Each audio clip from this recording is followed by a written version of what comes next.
La Guinée a annoncé dans un communiqué diffusé à la télévision nationale qu'elle suspendait sa participation au sein de l'Organisation pour la mise en valeur du fleuve Sénégal à partir de ce mardi 18 juillet. Selon le communiqué, les nouvelles autorités guinéennes ont exprimé leur mécontentement face à l'absence de prise en compte des préoccupations de la Guinée depuis la création de l'organisation.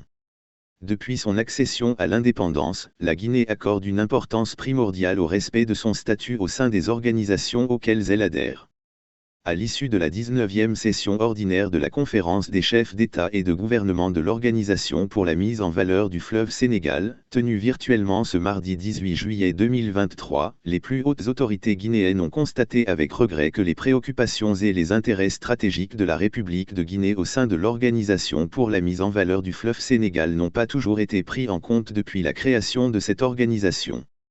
Parmi ces préoccupations figure notamment le retard considérable dans le financement du barrage hydroélectrique de Koukoutamba, situé dans la préfecture de Tougué, région de l'Abbé, ainsi que la sous-représentation de la Guinée au sein des instances décisionnelles de l'Organisation pour la mise en valeur du fleuve Sénégal.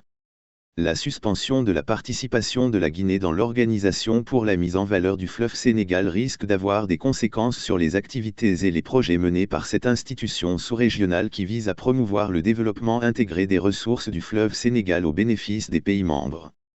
Cette décision marque une rupture dans la coopération régionale et soulève des questions quant à l'avenir de l'Organisation pour la mise en valeur du fleuve Sénégal et de ses initiatives de développement commun. Il reste à voir comment les autres pays membres réagiront à cette suspension et s'il sera possible de résoudre les différends pour restaurer la participation pleine et entière de la Guinée au sein de l'organisation.